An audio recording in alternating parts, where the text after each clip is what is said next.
భగవంతుని యొక్క అనుగ్రహం ఉంటుంది.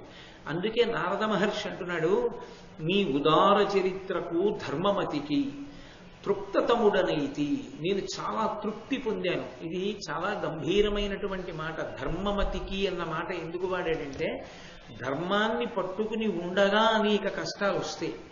మొట్టమొదట పక్కనున్న వాళ్ళు చెప్పేది ఏమిటంటే, మీరు కాసేపు ఆ ధర్మాన్ని వదిలేయండి, మీకున్న ఈ దరిద్రం అంతా వదిలిపోతుందంట. అప్పుడు కూడా కాదు, నేను నమ్ముకున్న ధర్మం నన్ను గట్టెక్కిస్తుంది తప్ప ధర్మాన్ని వదిలిపెడితే నేను పొందే సుఖం శాశ్వతం కాదు, అది తాత్కాలికం. నేను గోతిలో పడిపోతాను, కాబట్టి నాకు వద్దు అధర్మం, నేను ధర్మమునందు ఊంచుకుని నిలబడతాను అని ప్రతికూల పరిస్థితుల యందు ధర్మమునందు అనురక్తి కలిగి ఉన్నవాడిని ధర్మమతి అని పిలుస్తారు. అనుకూల పరిస్థితుల యందు ధర్మాన్ని పట్టుకోవడం పెద్ద విశేషం కాదు. యథార్థంగా చెప్పాలంటే అన్నీ బాగున్నాయి, ధార్మికంగా ఉన్నాడు, పెద్ద విశేషం కాదు. ప్రతికూల పరిస్థితి వచ్చింది, కష్టం వస్తోంది, ధర్మాన్ని పట్టుకోవడం వల్లే కష్టం వస్తోంది.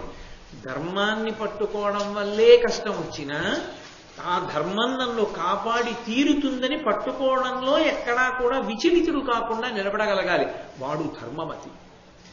నీ ఉదార చరిత్రకు ధర్మమతికి తృప్తతముడనైతి, నేను చాలా తృప్తి పొందానయ్యా. నేను ఏదో అర్ఘ్యపాద్యాదులు ఇస్తేను, నాకేదో పంచల్ చాపులెడితే పొంగిపోయేవాడిని కాదు. నీ ధార్మికమైన నడవడిని చూసి నేను చాలా ఆనందించాను. అడుగు మిష్టమిద్ది అనిన కృతాంజలి అయి, నీకు ఏది ఇష్టమో ఏది అడగాలనుకుంటున్నావో అది అడుగు, నిన్ను నేను అనుమతిస్తున్నాను అంటే కృతాంజలి అయి, అడగమన్నారు కదా, తనని పొగిడారు కదా అని యథేచ్ఛగా అడగకుండా రెండు చేతులొగ్గి అంజలి ఘటించిన వాడై పరమ వినయంతో మహీషుడిట్టులనియ భక్తి, ధర్మరాజు గారు పరమభక్తితో అడుగుతున్నాడు. ఒక చిన్న పద్యాన్ని నన్నయ్య గారు ఇస్తే మీరు ఆ పద్యాన్ని బాగా పరిశీలనం చేస్తే మీకు ధర్మరాజు గారు ఎంత వినయ విధేయతలతో నిలబడ్డాడో, నారదుడి ముందు ఎంత భక్తితో నిలబడ్డాడో అసలు ఆ పద్యం చదువుతున్నప్పుడు మీకు ఒక ప్రత్యక్ష ప్రసారం జరుగుతుంది. మీకు మనసులో ఆ ధర్మరాజు గారు నిలబడినటువంటి వినయంతో కూడుకున్న తీరు కనపడుతుంది. కాబట్టి నారదుడు ధర్మరాజు గారితో అన్నాడు, ధరణి ప్రదక్షిణంబుగా ముదంబున గృమ్మరి తీర్థసేవనాపరులగుచున్న ధన్యులు శుభస్థితి నిట్టి ఫలంబు నందగాంతురు బహుతీర్థ కీర్తనముతో నిరింగింపము దీని నావుడున్ నరవరుడైన పార్థునకు నారదుడిట్లని చెప్పే ప్రీతితో. వెంటనే ధర్మరాజు గారు నారద మహర్షిని ఉద్దేశించి అన్నారు, ఈ భూమండలాన్ని ప్రదక్షిణయుతంగా లేదా ప్రదక్షిణంగా అనేక ప్రాంతాలలో ఉన్నటువంటి విశేషమైనటువంటి తీర్థయాత్రా స్థలాలకి వెడుతూ ఉంటారు. నేను తీర్థయాత్రకి వెడుతున్నాను అంటూ వెడుతూ ఉంటారు. ఒకటి కాదు, రెండు కాదు. ఈ ధరణి యందు అటువంటి ప్రదేశములు ఎన్నో ఉన్నాయి. ఆ ప్రదేశాలకన్నిటికీ వెళ్ళి వస్తూ ఉంటారు. దాని వలన ఎటువంటి శుభస్థితి కలుగుతుంది, ఆ తీర్థయాత్రకి వెడితే వచ్చేటటువంటి ఫలం ఏమిటి అసలు, ఇది చెప్పేటప్పుడు నాకు తీర్థయాత్రకి వెళ్ళడం అనేటటువంటి దాని వలన విశేష ఫలం ఉంటుందనేటటువంటిది సువ్యవస్థితమైనటువంటి విశేషం. అందులో అనుమానం నాకుండి కాదు మిమ్మల్ని అడుగుతున్నది, అది ఖచ్చితంగా ఫలవంతమే. కానీ అది ఎందుచేత ఫలవంతమైంది? తీర్థయాత్ర అసలు న్యాయంగా అభ్యున్నతి హేతు ఏమిటి? ఏకాంతంలో కూర్చుని అంతర్ముఖుడవడమే పరమాత్మ దర్శనానికి మార్గం. భక్తి యొక్క వ్యగ్రతకి అర్థం ఏమిటంటే ఏకాంతాన్ని అపేక్షించడం. అసలు నిజంగా భక్తిలో పండుతున్నాడు అని గుర్తు ఏమిటంటే ఎక్కువ మందితో కలవడాన్ని ఇష్టపడరు, ఒక్కడు ఉండడానికే ఇష్టపడతాడు. చాలా మందితో కలవడం ఒక్క విషయం మీద ధ్యానం పెట్టడానికి ప్రతిబంధకం. కాబట్టి అందరూ అరణ్యానికి ఎందుకు ఎడతారంటే మహర్షులు, వాళ్ళు ఏకాంతమనందు భగవంతుని యొక్క దర్శనంలో ఓలలాడుతుంటారు. అంబుజోదర దివ్య పాదారవింద చింతనామృతపాన విశేషమత్త చిత్త మీరీతి ఇతర విషయంబు చేరనేర్చు వినుత గుణశీల మాటలు వెయ్యునేలా అంటాడు ప్రహ్లాదుడు. ఏకాంతాన్ని అభిలషించడానికి ఉండే కారణం అది. అందుకే భాగవతుల్ని సంతోషపెట్టడము అన్న మాటకు అర్థం ఏమిటంటే భాగవతుల దగ్గరికి వెళ్ళి ఎక్కువగా వాళ్ళని ఇబ్బంది పెట్టకుండా ఉండడమే దాని తాత్పర్యం. ఏదైనా అవసరమైతే ఎంత తక్కువ మాటలలో వాళ్ళతో మాట్లాడచ్చో అంత తక్కువ మాటలు మాట్లాడటమే తప్ప గంటల సేపు మాట్లాడి వాళ్ళ ఏకాంతాన్ని భంగం చెయ్యకుండా ఉండడమే వాళ్ళకి ఇవ్వగలిగినటువంటి నిజమైన కృతజ్ఞత. కాబట్టి ఏకాంతంగా కూర్చుని ధ్యానం చేసి తనలోకి తాను వెళ్ళడం వల్ల ధన్యతని పొందుతాడని కదా శాస్త్రములు వచిస్తున్నాయి.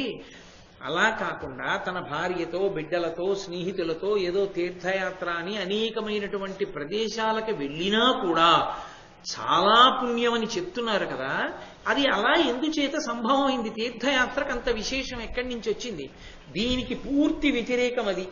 ఒక చోట కూర్చుని తనలో తాను రమించడం ఇది, అన్ని చోట్లకి తిరుగుతూ అందరితో కలిసి ఉండడం అది.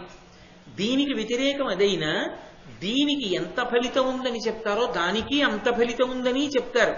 యథార్థమునకు దీనిలో కూర్చున్న వాళ్ళ సంఖ్య కన్నా దానిలో తిరుగుతున్న వాళ్ళ సంఖ్య ఎక్కువగా కనపడుతుంది.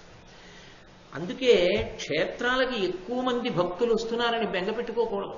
అది చాలా చాలా పొరపాటు ఆలోచన విధానం. అది ఒక క్షేత్రానికి చాలా మంది భక్తులు వచ్చేస్తున్నారు, ఏం చేద్దాం అన్న ఆలోచన వచ్చిందనుకోండి, దానంత వ్యతిరేక కోణం, దానంత వ్యతిరేకమైన ఆలోచన ఇంకొకటి లేదు.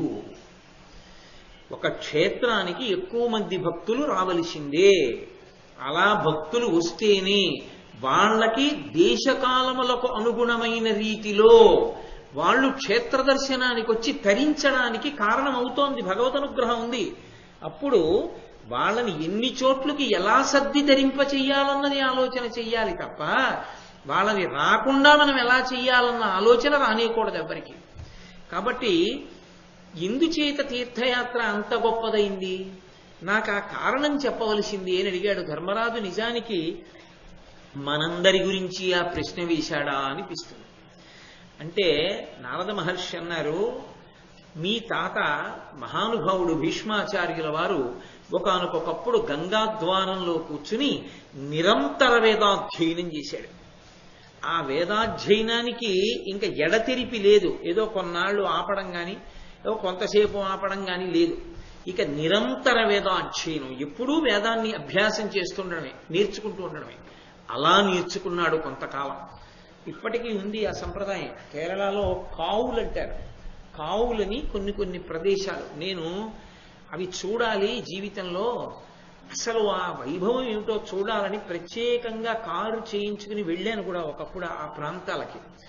అక్కడ కేరళలో చాలా పెద్ద పెద్ద స్థలాలు ఉంటాయి. 2-3 ఎకరాలు లేదా కనీసం 2 ఎకరాలలో ఒక్క ఇల్లు ఉంటుంది. యజమాని కొంత వాళ్ళు తినడానికి వరి, కొన్ని కాయగూరలు, కొన్ని పాదులు ఇవన్నీ పెట్టేసి ఒక ఏడాది పాటు సెలవు పెట్టడం ఏదో చేసేసి ఇక ఆయన బయటికి రాడు ఇల్లు విడిచిపెట్టి. గురువు గారిని ఎంతో గౌరవ మర్యాదలతో ఇంటికి తీసుకొస్తారు. గురువు గురుపత్ని కూడా వచ్చేస్తారు. వచ్చేస్తే వాళ్ళ పని ఏమిటంటే ప్రొద్దుటి నుంచి ఇక రాత్రి పడుకునే వరకు వేదాధ్యయనం, అగ్నిహోత్రం ఇవన్నీ చేసుకుంటారు.